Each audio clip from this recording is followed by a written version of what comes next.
Hoje nós começamos uma nova série de estudos nas nossas quintas-feiras, e nessa nossa nova série de estudo eu vou usar como base uma revista da editora Saracalli, da nossa denominação, que tem por título Igreja, uma comunidade terapêutica. Então a gente vai tratar sobre esse tema, que a igreja, ela deveria ser, ou e aí a gente vai entender por que deveria ou por que é, uma comunidade terapêutica, uma comunidade de tratamento para aqueles que a procuram. Então, nós faremos o estudo em cima desses temas durante os próximos meses, enquanto Deus aí sim nos permitir. E aí eu queria ler apenas um texto para começar, que está em Tiago 5,16. Tiago 5,16. Depois nós vamos ler outros textos, mas para começar, apenas Tiago 5,16, e hoje nós vamos falar sobre isso, uma comunidade terapêutica, a igreja como uma comunidade terapêutica. Tiago 5,16 diz assim: confessais, pois, os vossos pecados uns aos outros, e orai uns pelos outros para serdes curados. Muito pode, por sua eficácia, a súplica do justo. Só que, queridos, como eu disse, a nossa ideia é falar acerca de igreja como um local, uma comunidade, um ajuntamento de crentes, sendo que o intuito dessa comunidade é ser uma casa de terapia, de tratamento, um hospital para feridos, um lugar onde as pessoas entram machucadas e saem saradas, um lugar onde as pessoas entram desanimadas e saem confortadas, um lugar onde as pessoas entram atribuladas e saem com paz. Esse é o intuito desse nosso estudo. E aí, eu queria lembrar aos irmãos que a igreja, como a gente entende hoje, já falei isso aqui em outros estudos, sempre esteve nos propósitos de Deus, sempre foi propósito da Trindade, sempre foi propósito do Pai, do Filho e do Espírito Santo, criar a sua igreja. Já falamos um pouco sobre isso, que no Antigo Testamento o povo de Deus era reconhecido por Israel.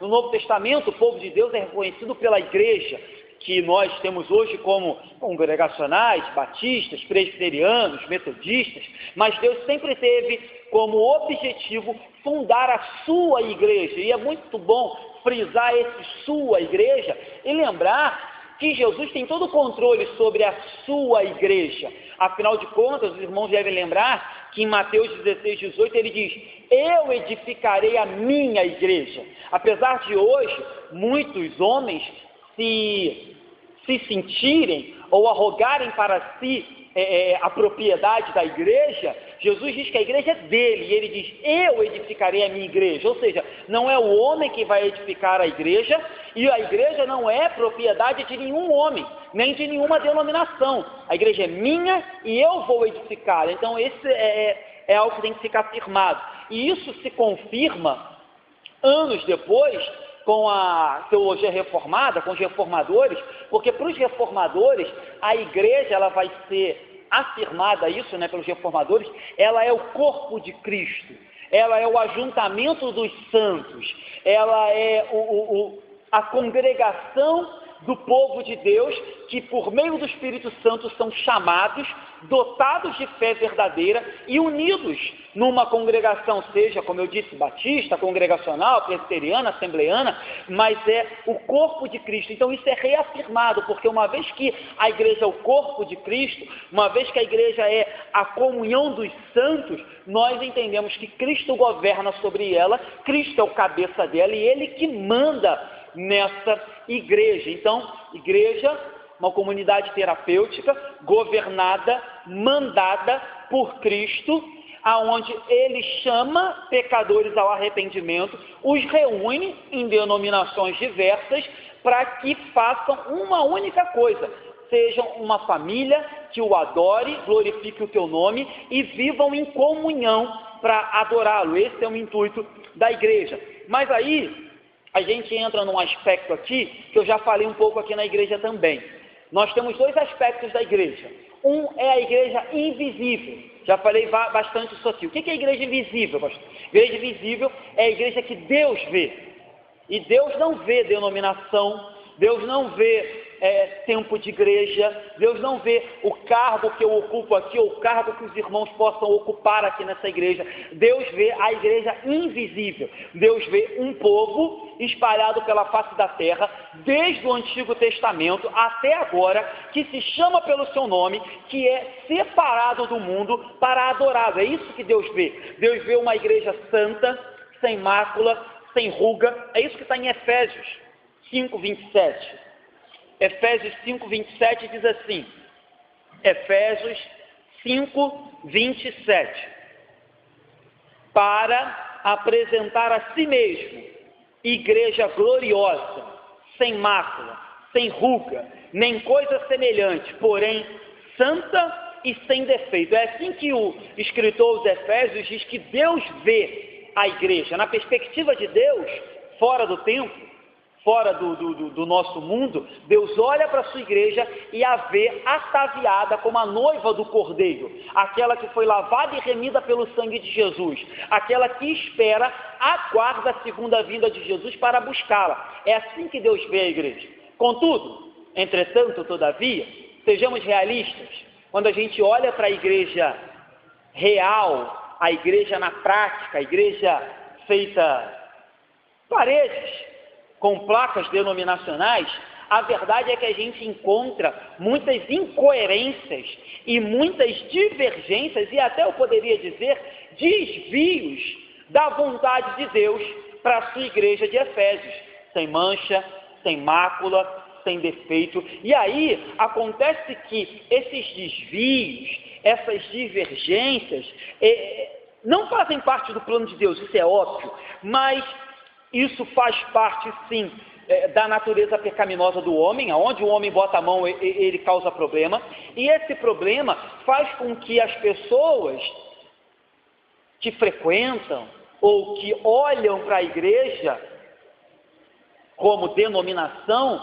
se escandalizem, se decepcionem, fiquem desacreditados da igreja. E isso é um problema seríssimo, porque hoje, eu já falei sobre isso há pouco tempo aqui na igreja, com a multiplicação do número de igrejas e do número de denominações, aumenta o número de pessoas desacreditadas e machucadas, decepcionadas com a igreja. E como, pastor, a pergunta sua deve ser essa, relacionar isso, Deus vê a igreja de forma santa, pura, resgatada, regenerada, como uma igreja, uma comunidade terapêutica, e como nós olhamos hoje para a igreja local, congregacional, a gente tem defeito, é óbvio que temos, e como a gente relaciona isso, como que a gente entende isso no contexto geral. Deus vê de uma forma, mas o que a gente encara aqui no dia a dia, o que a gente vê quando liga a televisão, liga o rádio, são coisas completamente diferentes daquilo que Deus tinha planejado para a sua igreja. São brigas, divisões, contendas, são ganância, enfim, várias coisas que nós poderíamos citar aqui. Então, e aí eu vou para o outro lado, né? Eu disse que a igreja invisível é a igreja que Deus vê, mas a igreja visível é a igreja que o homem vê. É a igreja que nós fazemos parte. A nossa igreja visível é a congregacional de Andorinhos. A dos irmãos ali do outro lado do rio é a batista. A dos irmãos mais aqui para baixo é metodista. Ali para o outro lado, a presbiteriana. Então a igreja visível, a igreja que o homem vê, é a comunidade de fé, aonde nós fazemos parte até que Cristo volte e nos leve, aí sim, para a igreja invisível, santa, sem mácula. Enquanto aqui estivermos nessa igreja visível, os defeitos haverão, acontecerão, existirão. Então, lembre-se que Jesus mesmo disse que o semeador saiu a semear o trigo, mas que de madrugada o inimigo veio e fez o seguinte, semeou junto o joio. E o próprio Jesus diz assim, não arranquem, porque vocês podem confundir, porque quando crescem, eles parecem a mesma coisa. Então vocês podem arrancar trigo achando que estão arrancando o joio. Então não arranquem, deixem crescer. No dia da colheita, o ceifeiro, o dono da colheita, que é Jesus, vai fazer a separação. Então hoje, e aí eu digo isso com bastante cuidado, porque é a minha igreja, a igreja que eu pastoreio, é possível que no nosso meio tenhamos joio, é possível que tenhamos. Se daqui recebemos um membro aqui esse ano, uma pessoa aqui quer fazer parte da nossa igreja, quer congregar conosco e o recebemos. E a princípio ele ficou aqui 6 meses, participou de uma classe de discipulado, apresentou os frutos aparentemente do Espírito, mostrou arrependimento e o recebemos. Sendo que daqui 2, 3 anos ele volta a praticar todas as práticas que cometia antes de entrar na igreja, escandaliza o nome de Cristo, escandaliza o Evangelho e escarnece de tudo que ele confessou aqui quando entrou na nossa igreja. Para mim, ficará provado que ele era um joio que foi lançado no meio do trigo, mas que até que ele se mostrasse, eu não sabia. Não sou Deus, não sondo mente nem coração de ninguém. Eu vejo as atitudes que as pessoas me mostram. Eu avalio as palavras que as pessoas proferem para mim. Agora, sondar coração e mente só Jesus pode fazer. Então, lembre-se, na igreja visível, igreja local, querendo ou não, queridos, sempre haverá joio e trigo, bodes e ovelhas, e não compete a mim, a não ser que a pessoa demonstre isso com atitudes e palavras, não compete a mim tirar ninguém, nem dizer quem é joio e quem é trigo, a não ser que isso fique manifesto por meio de atitudes, palavras e pensamentos contrários à fé cristã e aquilo que a gente entende como bíblico dentro dessa igreja. Então, é bom a gente ter essa diferença, isso muito claro, entre igreja invisível e igreja visível, para que a gente entenda o porquê dessas incoerências, o porquê de muitas pessoas às vezes entrarem numa igreja e ela não parecer uma comunidade terapêutica, dela não parecer um hospital, dela não parecer a casa do pai, e mais parecer a casa do tesouro, uma casa da mina, a casa do tio Patinhas, não é isso que parece algumas igrejas hoje?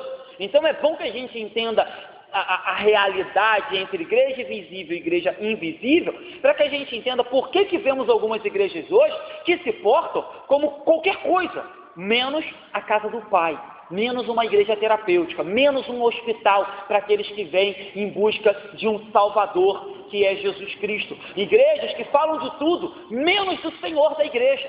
Igrejas que aonde o pastor é o dono, mas Jesus que deveria ser, não aparece. Então, quando a gente entende que na realidade nossa existe uma igreja invisível, que só Deus conhece, e existe uma igreja visível, que é essa igreja que a gente conhece aí, que a cada dia se multiplica, a gente consegue entender o porquê das incoerências e compreender isso, que existe uma igreja visível, e que essa igreja visível, ainda que com defeitos, ainda que não perfeita, ainda que buscando a cada dia melhorar, ela deve buscar, dentro dos princípios bíblicos, ser, à semelhança de Jesus, um abrigo para aqueles que necessitam, uma família para aqueles que são órfãos, um hospital para aqueles que precisam ser sarados, um lugar de bênção para aqueles que estão perdidos na vida. É isso que uma igreja precisa ser, e para que ela entenda isso, ela tem que recorrer ao Senhor da igreja, que é Jesus.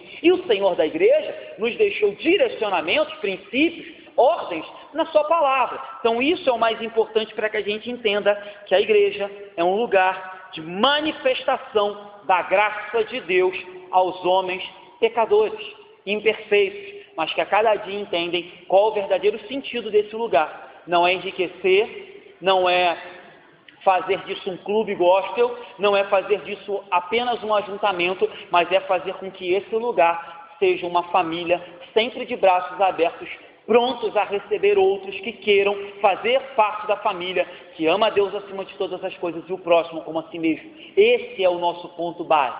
Ponto base. Se com o passar dos anos, Deus vai te dar bênção, se com o passar dos anos, Deus vai abrir portas e vai responder a sua oração, como tem respondido a oração dessa igreja, isso é consequência. Mas o primeiro intuito, as pessoas têm que entrar por aqui e entender que aqui existe um grupo, uma família que adora a Deus pelo que Ele é e não pelo que Ele dá, pelo que ele fez e não pelo que ele pode fazer. Ele já fez, ele mandou o filho dele para morrer na cruz por mim e por você, ponto. Só isso é o principal e o suficiente para que a gente entre aqui para adorá-lo.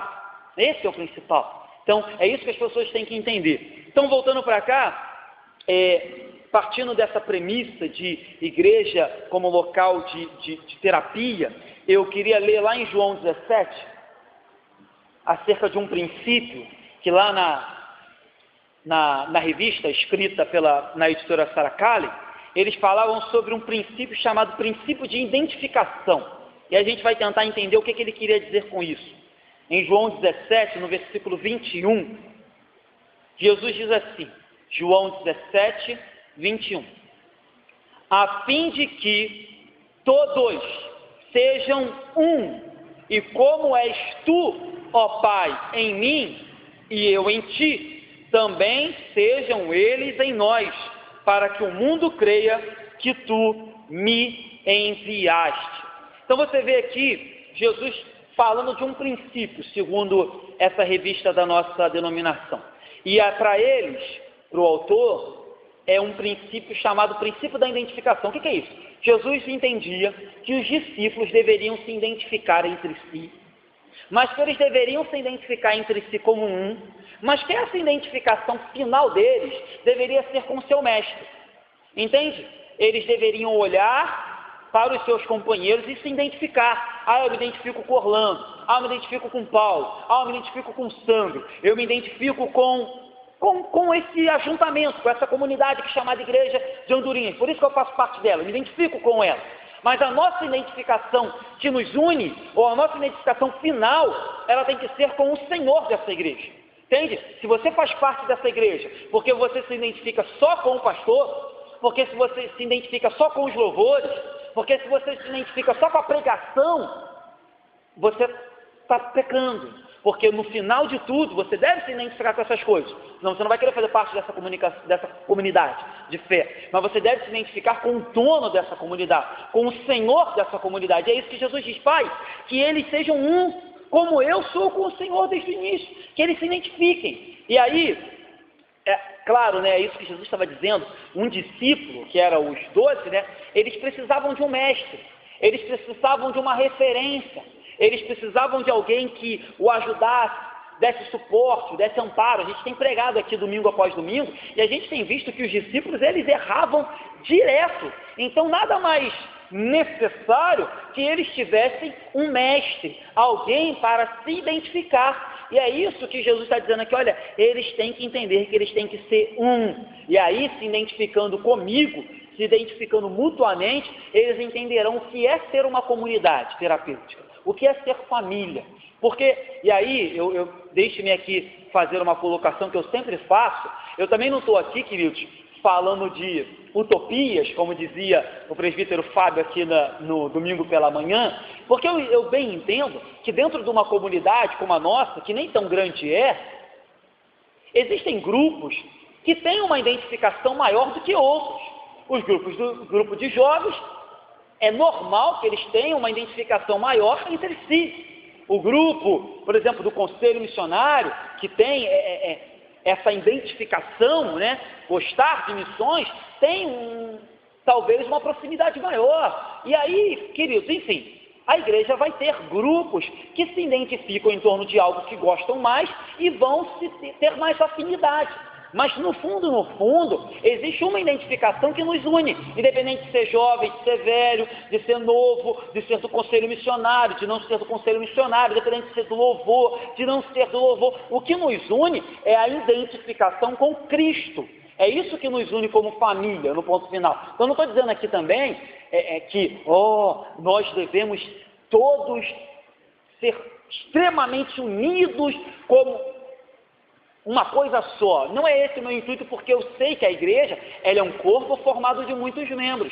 E como são membros diferentes, é verdade que alguns membros vão se identificar com outros membros que, na maioria das vezes, têm afinidade mais parecida com aquele grupo. Então, isso é fato, tá? Também isso não tem nada de errado nisso. Mas, voltando para cá, assim como um discípulo precisa de alguém para se identificar, a igreja também precisa de um referencial. E como eu disse, o referencial final da igreja não pode ser a pregação, não pode ser o louvor, não pode ser os departamentos. A identificação final dessa igreja tem que ser Jesus. Ele é o cabeça, Ele é o Senhor, Ele é o orientador, Ele é o cuidador, Ele é o autor da vida dessa igreja, Ele é aquele que comprou a igreja com o sangue dele na cruz. Então, se as igrejas por aí afora, e aí vamos falar das igrejas visíveis, não se identificam, em última instância, com o Senhor da igreja, aí a gente começa a ver problemas, aí a gente começa a ter divergências, aí a gente começa a ter as incoerências que eu falei no começo, as pessoas entrando em igrejas e saindo de igrejas, e não entendem, e não veem naquela igreja características e princípios de Jesus, não veem Jesus ser proclamado. Por quê? Porque aquelas igrejas, muitas igrejas, perderam a referência, pararam de se identificar, não uns com os outros, porque eles se identificam uns com os outros, né? Eles dizem, eu sou A, eu sou B, eu sou C, eles se identificam como grupo, mas eles não se identificam com algo que está acima do grupo, Jesus Cristo. Esse é o problema. Então, assim como um discípulo precisa de um mestre para se identificar, a igreja precisa de um cabeça para guiá-la e para que nós nos identifiquemos com esse cabeça. Esse cabeça é Jesus Cristo. A igreja deve se assemelhar ao caráter, à missão, às ideias, às práticas, ou seja, a meta do cristão. E aí, vários cristãos formam uma igreja. A meta da igreja, em última instância, sempre foi e sempre será se assemelhar a Jesus Cristo, não ao pastor, não à denominação, não a esse ministério. Nossa meta final é ser semelhante a Jesus. Então, o primeiro ponto que eu queria que os irmãos lembrem, para que a gente seja uma igreja terapêutica ou uma igreja coerente, é um princípio da identificação. E qual tem que ser a nossa identidade final? Qual tem que ser a nossa referência final? Cristo Jesus. Somos congregacionais? Somos. Temos umas doutrinas específicas? Temos uma liturgia de culto? Temos. Tem algumas coisas que a gente difere dos presbiterianos? Temos. Eles batizam crianças, a gente não. Tem alguma coisa que a gente diverge dos assembleanos? Temos. Divergentes dos assembleanos. Mas no fundo, tem algo que deve nos unir. E se não nos une, algo está errado. É que a gente se identifica com Jesus Cristo. Ponto. Esse é o ponto final. Se identificar com Jesus. A nossa identidade final é Jesus Cristo. Segundo ponto, e aí já vou caminhando para a questão da igreja em si, igreja como comunidade. Outra coisa que tem que ficar bem firmado na nossa mente é que a igreja é uma comunidade em torno da qual pessoas se unem em busca de algo em comum. E aí, de novo, esse algo em comum aqui, claro, você gosta dessa igreja, senão você não faria parte dela. Mas o que tem que fazer com que você faça parte dessa comunidade é a fidelidade, o amor a Deus. Por isso que eu digo aqui, né, já tem um tempo que eu não falo, mas é sempre bom repetir, o dia que essa igreja, o dia que o pastor dessa igreja deixar de ser bíblico, deixar de falar de Jesus e pregar Jesus, você deve e tem o direito de ir embora dessa igreja, ou mandar o pastor embora, porque o que tem que te identificar como comunidade é Jesus. O que tem que fazer com que você saia da sua casa e seja membro ou participante desse ajuntamento é Jesus. E o dia que essa igreja, ou o pastor dela, parar de ter isso como referencial, você não precisa e não deve ser conivente com o erro, nem da igreja, nem do pastor. Você deve ser fiel a Jesus. Você deve ser discípulo de Jesus. Você deve ser obediente a Jesus. Se a sua igreja e o seu pastor são obedientes a Jesus, amém. Obedeça a sua igreja e seu pastor. O que passar disso, não obedeça. E falo isso bem tranquilo, de todo o coração. Então, a igreja é um povo chamado, separado do mundo, para ser o povo de Deus. Sua casa espiritual, o corpo chamado a igreja de Cristo. Isso é a igreja. Isso é a comunhão dos santos. Então, não é apenas um povo separado para ter um nome, para ter um título, para carregar a Bíblia debaixo do braço, para se vestir de forma diferente, ainda que isso faça parte em algumas igrejas, a roupa, enfim, aqui a gente tem a camisa da Festa da Alegria, ainda que usemos a camisa, ainda que usemos a camisa da festa do Aipim, não é isso. que nos identifica. O que nos identifica é Jesus. Não basta um nome, não basta um título, não basta ter uma atividade que nos une. Jesus deve ser o alvo dessa comunidade que tenta ou busca ser terapêutica. E aí, eu sempre gosto de usar a Trindade como exemplo. Se a gente lembrar da Trindade e entender que a Trindade, nela existe uma comunhão única, perfeita e inseparável desde a eternidade, a gente vai entender o que Deus requer de nós como comunidade. Comunidade, igreja, família, povo separado para viver de forma diferente. Então, vemos famílias se levantando contra famílias aí fora. Vemos pessoas que desvalorizam as suas famílias, trocam de família como trocam de roupa. Nós entendemos que essa família, apesar de não ser de sangue, apesar de não termos escolhido nascer nela, essa família é uma família onde a comunhão dela ultrapassa sangue, ultrapassa gostos, ultrapassa o que eu quero, porque a gente entende que o que importa é o melhor para o outro. A gente entende que é uma família que busca o interesse dos outros. A gente entende que estamos aqui com o intuito de sarar a ferida dos outros, ajudar e compartilhar do choro dos outros, se alegrar com os outros. E se nada acontece na vida dos outros, fica até sem graça, não é verdade? É claro que queria eu, como pastor dessa igreja, que nós tivéssemos só momentos de alegria para compartilhar. Mas não é assim que acontece. E nós temos vivido essa realidade aqui dia após dia. E aí é nessa hora também que a gente se mostra família de verdade. É nessa hora também que a gente se mostra comunidade de verdade. É nessa hora também que a gente se mostra uma igreja terapêutica de verdade. É nessa hora que, ainda que não sejamos perfeitos, a gente mostra que tentamos e buscamos ter princípios, caráter e ideais de Jesus Cristo. Quando as coisas vão de mal a pior, quando a tempestade chega, quando o dia triste chega, quando doenças acometem os nossos irmãos, quando as coisas fogem do nosso controle, a gente não tem o que fazer, a não ser orar e dizer: ei, meu irmão, eu estou aqui, conta comigo, não tem nada para fazer, não sei o que fazer, mas eu estou aqui. É nessa hora que a gente entende o que é ser família, e é nessa hora que muitas igrejas falham. E aí, de novo, eu quero falar isso com bastante cuidado, porque eu não me julgo perfeito, e não julgo que essa igreja seja perfeita, mas eu entendo que a gente tem tentado. Eu entendo que como corpo a gente tem buscado isso. O problema é quando a igreja para até de buscar. O problema é quando a igreja para até de tentar. O problema é quando a igreja se acomoda e cada um começa a buscar os seus próprios interesses. É o meu Deus, é a minha bênção, é a minha vitória, é a minha conquista, é o meu culto, é a minha igreja. Entende? Quando as coisas passam a ser tudo meu, tudo para mim, a gente está desfocando do que é ser família, comunidade, congregação, povo de Deus, corpo de Cristo, onde Ele é o cabeça e todo mundo, do pastor e o restante, é só membros.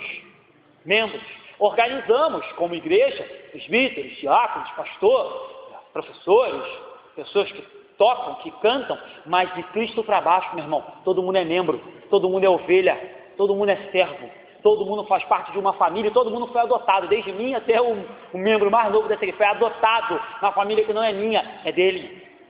Todo mundo foi adotado. Então, isso tem que ficar bem memorizado em nossas mentes.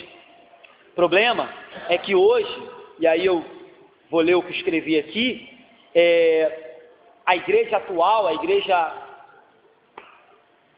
de hoje, ela está muito mais envolvida e interessada em métodos e estratégias que geram rápidos resultados de crescimento e, enfim, visíveis.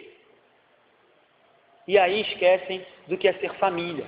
E aí é claro que a sua família não é perfeita, a minha muito menos, a sua família, agora eu estou falando família de carne e sangue, e você pode fazer um paralelo, ainda que imperfeito, e ver que métodos, estratégias, um jeitinho, não dá jeito em família nenhuma. É necessário tempo, é necessário chorar, é necessário insistir, é necessário tentar, tentar de novo, acontecem problemas, a gente tenta acertar, acontecem desavenças e a gente vai lá para consertar. É isso que acontece numa família lá, sua, de carne e sangue.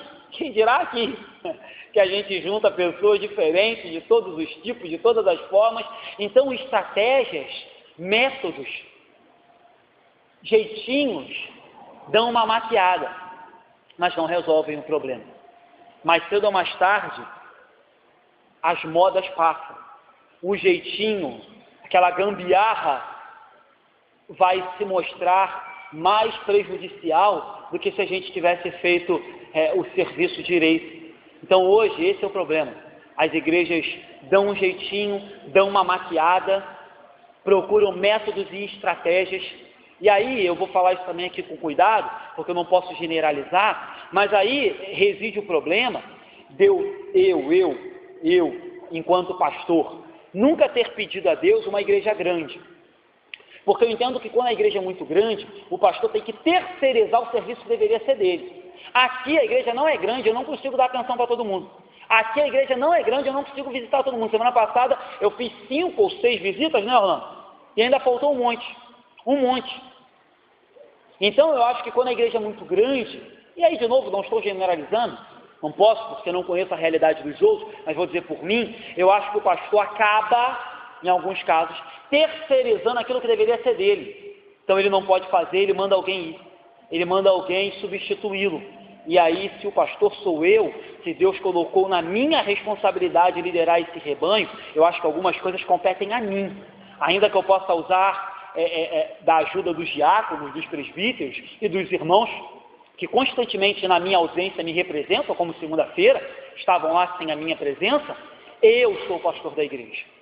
E se eu começo a não conseguir fazer aquilo que Deus me mandou fazer, e para isso eu começo a criar estratégias, dar um jeitinho, tapar o sol com a peneira, você pode ter certeza que eu não entendo que seja uma maneira legal e correta de pastorear uma igreja. Por isso que eu entendo, nunca tive desejo de uma igreja grande, porque para mim, pastorear é conhecer e estar pronto para todos da igreja, estar disponível para todos da igreja. Então, modismos atraem, métodos de estratégia atraem muita gente, em compensação, eles passam, e quando eles passam, essas mesmas pessoas que foram atraídas por eles se percebem num lugar onde não é uma comunidade, uma família ou uma igreja terapêutica, mas assim um ajuntamento onde cada um está buscando os seus próprios interesses e aonde aquilo que deveria ser feito pela liderança foi terceirizada, porque o que importa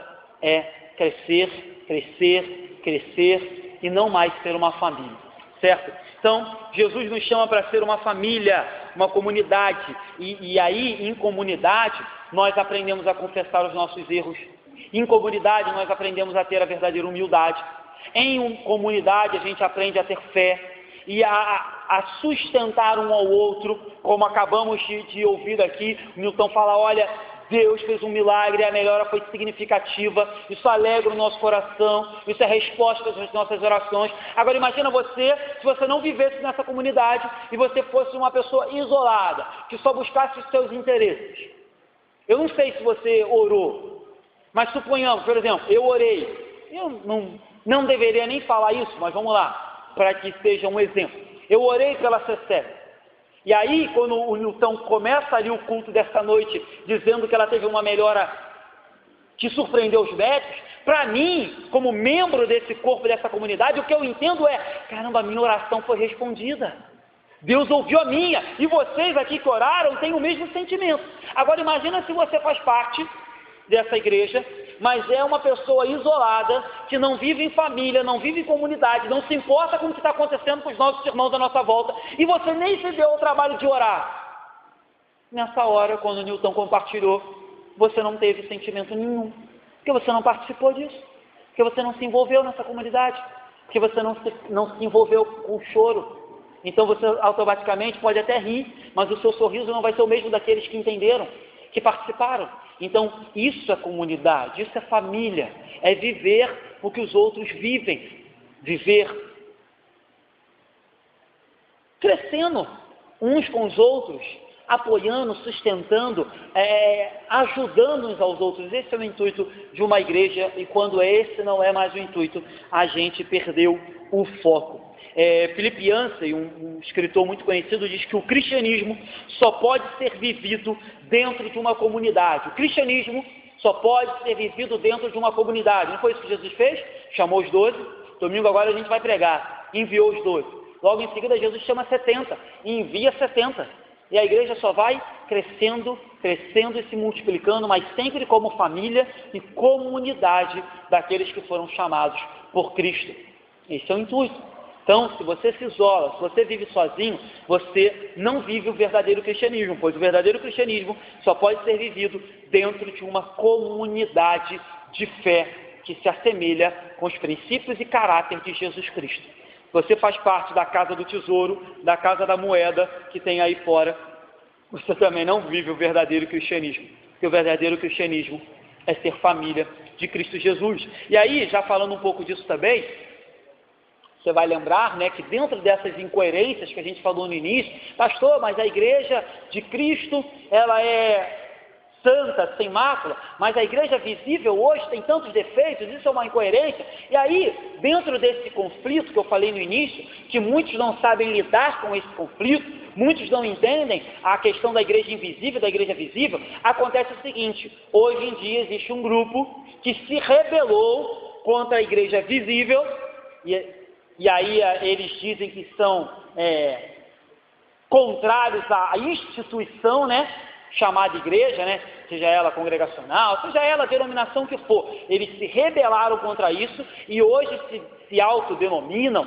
os chamam assim, né, o Hidalgo chama assim, o Hidalgo tem um livro sobre eles, os desigrejados, porque eles olham para a igreja visível, veem essas incoerências que eu citei aqui, e aí eles entenderam que a melhor maneira é se isolar, fugir da comunidade, fugir da família, já que a igreja não é perfeita, ou em vez de procurar uma igreja que tente ao máximo se assemelhar a Jesus, eles preferem fugir disso, se isolar. Lembra, o presbítero Fábio falava sobre isso domingo de manhã um pouco aqui. Se isolar do mundo, se isolar da cultura, se isolar da igreja e dizer: não, a igreja está corrompida. A igreja como instituição não funciona mais. Só que aí você vai entender o seguinte: primeiro, eu li aqui o Philip Yancey diz: não há cristianismo verdadeiro a não ser em comunidade. Só que aí existe um outro problema dessas pessoas que atacam a igreja como uma instituição.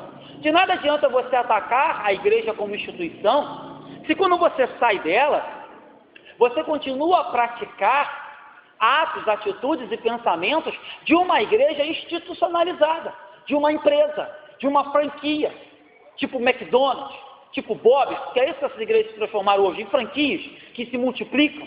Hoje existem pastores que vão lá para os Estados Unidos, fazem curso, compram uma ideia e vendem lá como se fosse com o McDonald's. E aqui eles montam uma igreja idêntica, inclusive com estratégias que estão sendo feitas lá, porque para eles isso virou uma empresa tipo multinível, tipo uma pirâmide. Então eles pegam e aplicam aqui como se simplesmente bastasse abrir, como se fosse uma loja de roupa, que aonde você abrir vai vender, como se fosse uma franquia da salada da Sueli. Você leva lá para Niterói e vai vender lá em Niterói salada da Sueli. Não é isso, querido, é igreja. Então o que acontece? As pessoas fogem, e aí eu lembro de um exemplo bem legal. Eu tenho um irmão que ele, por um tempo, caminhou comigo na caminhada de fé, e depois ele começou a ouvir um suposto revoltado com a igreja, e esse suposto revoltado colocava crítica em todas as igrejas que você possa imaginar, todas.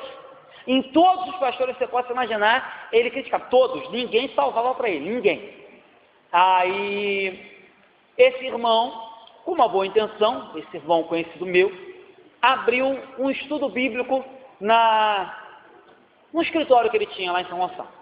Esse estudo bíblico começou às terças-feiras, como esse outro camarada, que era inteligentíssimo, sabia muita Bíblia, mas era o revoltado com todas as instituições. E de repente esse estudo de terça passou também para quinta.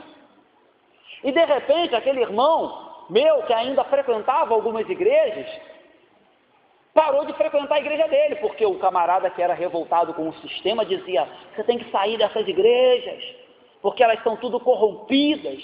E aí o que aconteceu? Aquele estudo que era só terça, agora era terça, quinta, e o camarada que era revoltado com a instituição agora também pregava aos domingos.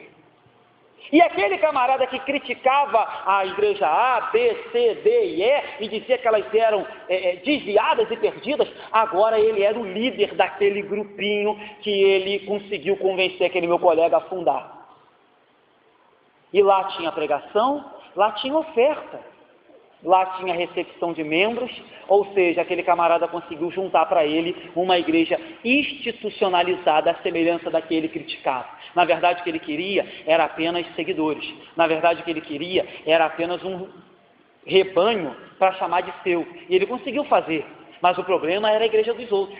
O problema era a instituição denominacional. Mas o que eles fizeram lá, ou o que ele fez lá, foi montar mais uma portinha, e ele virou o líder daquele grupo. Então, hoje a gente tem esse grupo. Eu sou revoltado com esses pastores. Tá bem, irmão, mas e aí? Já procurou uma igreja sadia? Já procurou uma igreja bíblica? Já procurou um povo que realmente busca fazer aquilo que Jesus mandou? Não, ele sai e quer ajuntar um grupo para ele. Então você percebe que de nada adianta sair do sistema empresarial que algumas igrejas se tornaram, se o sistema empresarial não sai de dentro de você.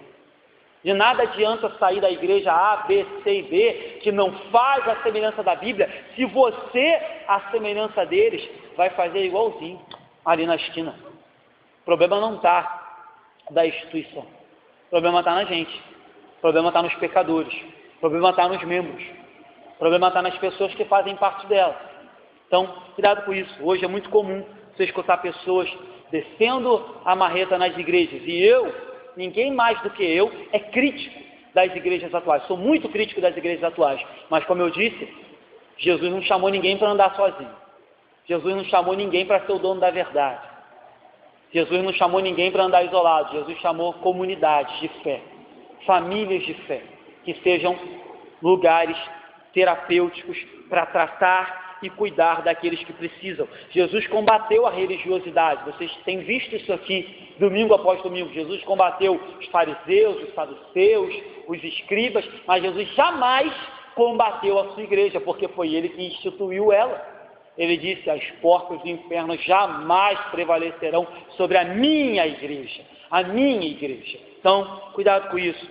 Muita gente hoje aí se levantando contra algo que dizem estar se levantando, mas na verdade o que querem é apenas um grupo para chamar de seu e satisfazer os seus desejos e os seus próprios interesses, beleza? E aí, para a gente caminhar para a questão da igreja como terapêutica mesmo, falei de se identificar com Jesus, falei que uma vez que a gente se identifica com Jesus, a gente tem que entender que somos uma comunidade, e essa comunidade está aqui para isso, para viver como família, e agora sim, a igreja como terapêutica. Terapêutica, por ser uma comunidade, já falei isso, de tratamento, um lugar onde as pessoas chegam destruídas.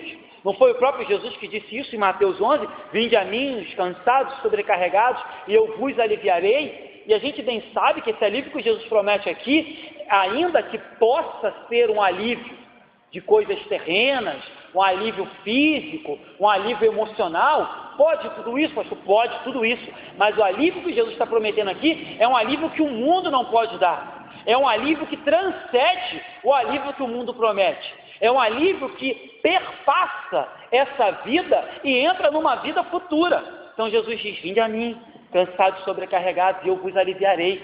E aí, aonde Jesus tem sido pregado, queridos? Ele deveria estar sendo pregado aqui, nas nossas igrejas. Aonde Jesus tem sido anunciado, ele deveria estar sendo anunciado aqui, nas nossas igrejas. Aonde Jesus está sendo visto, ele deveria estar sendo visto na minha e na sua vida. É aí que ele deveria estar sendo visto. E aí as pessoas deveriam estar encontrando em mim, em você, na igreja, um lugar de tratamento. Um lugar onde os sofrimentos, as mágoas, as tristezas e as decepções são tratadas e saradas pelo único que pode fazer, Jesus Cristo e o seu Espírito Santo. De novo, problema quando a igreja olha para si olha só para o seu umbigo e esquece do seu grande objetivo, que é alcançar aqueles que precisam. E aí é claro que ser uma comunidade terapêutica, ela vai incluir muitas coisas: acolher aqueles que estão se achegando, suportar aqueles que estão precisando de suporte. E suportar aqui não é suportar aquele irmão que é complicado, não. Suportar é sustentar, né? Acolher, abraçar, alimentar com a palavra de Deus e com, às vezes, até mesmo com a nossa presença, né? Enfim, cuidar daqueles que precisam. Tudo isso faz parte de uma igreja que entende que ela é família e que ela existe não para si mesmo, mas que ela existe para que nós vivamos em harmonia e que o bom andamento da glória de Deus se manifeste no nosso meio. Isso faz parte. Então, assim como Jesus, a igreja precisa ser um referencial para aqueles que precisam. Ainda em João 17, texto que a gente leu, tem uma hora que Jesus fala assim, João 17, versículo 12. A gente leu o 21. No versículo 12, Jesus fala assim: quando eu estava com eles, com quem? Com os discípulos, guardava-os no teu nome, que me deste, e protegi-os.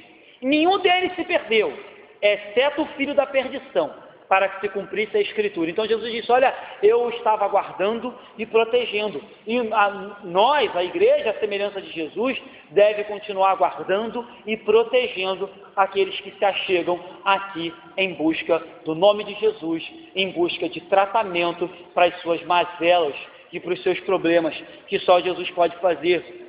Jesus foi bem claro em dizer: eu vim para os doentes, porque os sãos não precisam de médicos. Quando viram Jesus comendo e bebendo com os publicanos, com os pecadores, acusaram Jesus e ele falou: olha, eu vim chamar pecadores ao arrependimento.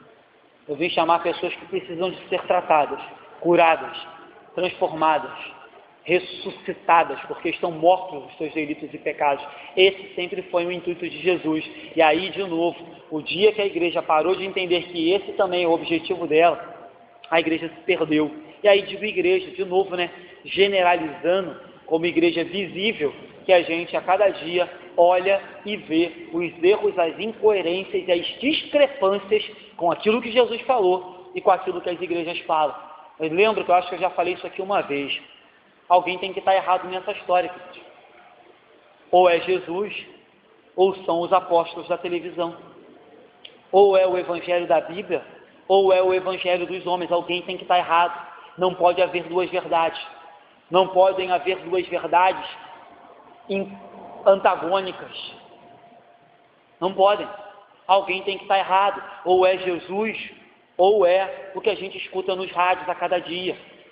E eu prefiro crer que quem está errado são os homens. E o que eles têm feito a cada dia com aquilo que Jesus nos ensinou. Porque ele não mente. A palavra dele não mente. Ela é infalível. Ela é a palavra de Deus. Então, algo está errado nos dias de hoje. E eu prefiro e creio que esse algo e esse alguém não é Jesus. São os seres humanos. Então, infelizmente, muitas igrejas, em vez de ser um lugar de terapia, são um lugar que produz neurose, patologia, decepção, enfim, descrenças, lugares que, em vez de curar, afastam, lugares aonde cada dia que passa as pessoas mais se afastam da verdade, porque se decepcionam olhando para os homens e para a igreja como denominação e entendem que Jesus é aquilo que dizem por aí afora, e a gente já falou aqui que não é isso. Ou seja, cada dia as igrejas desvirtuam aquilo que Jesus mandou fazer, e aí, em contrapartida, as pessoas só conseguem olhar o mal, e aí também eu acho que é outro problema, sabe? Porque eu entendo que se você tem visto algo de errado, você tem duas atitudes a fazer.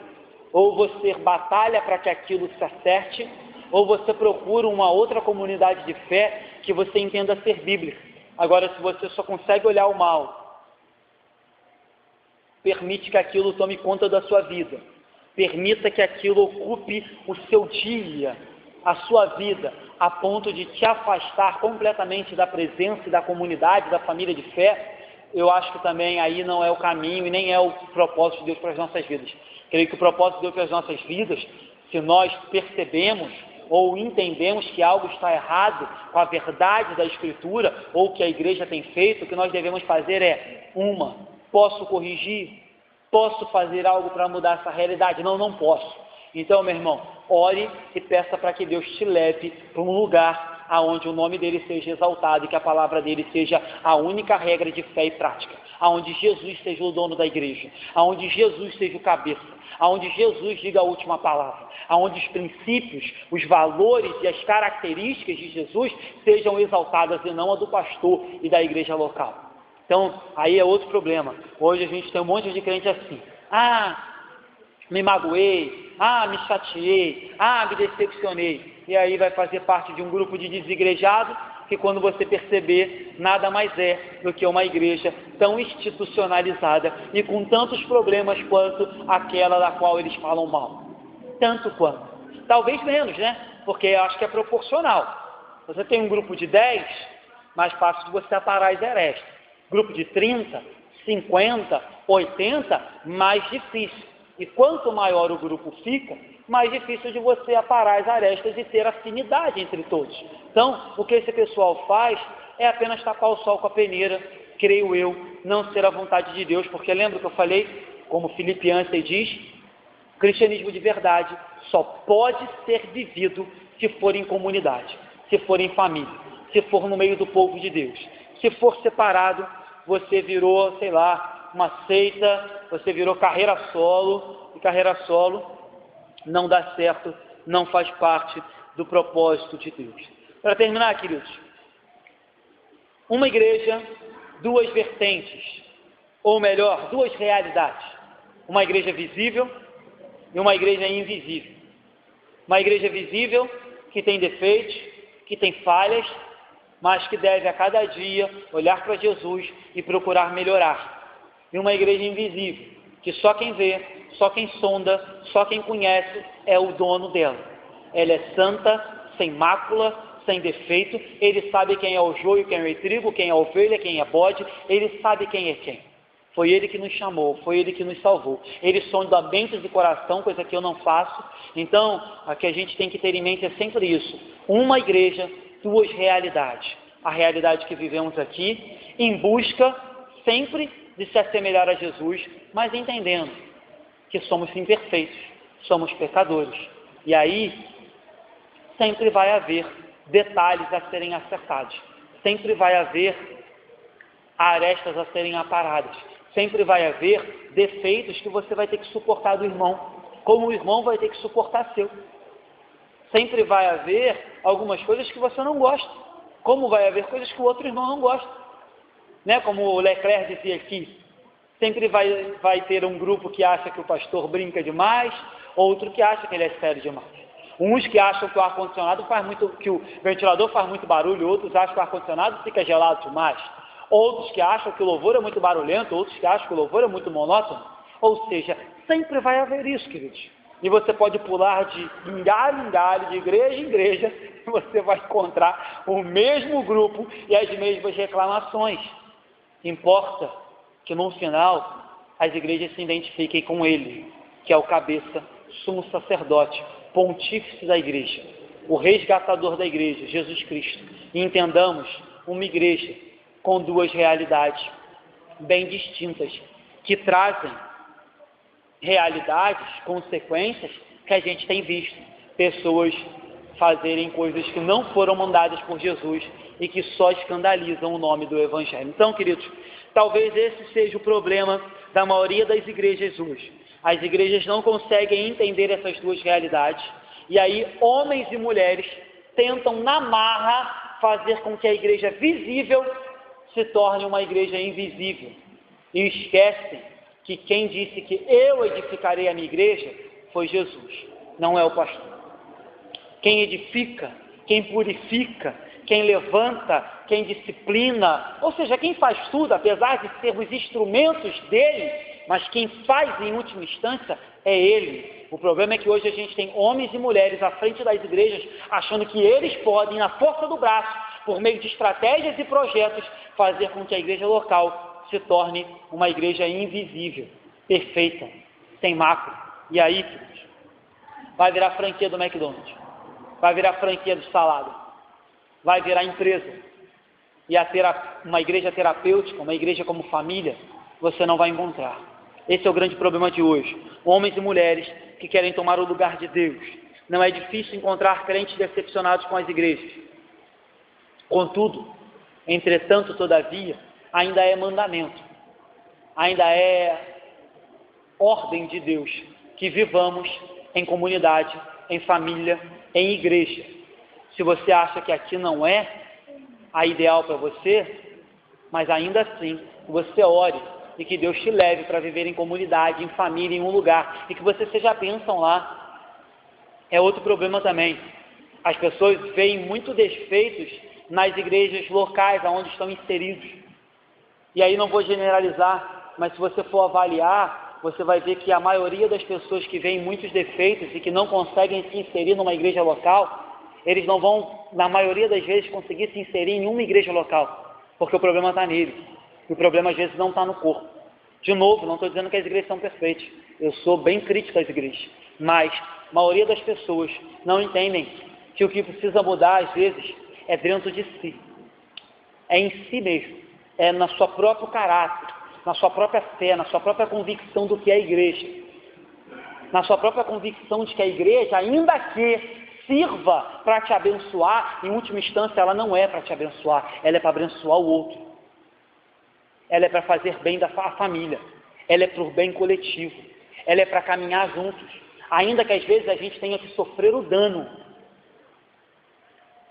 mas a igreja continue caminhando, ainda que às vezes a gente tenha que passar por cima das nossas vontades, do nosso querer, do nosso eu, do nosso gosto, mas que a gente entenda que a família, o benefício da comunidade, fala mais alto.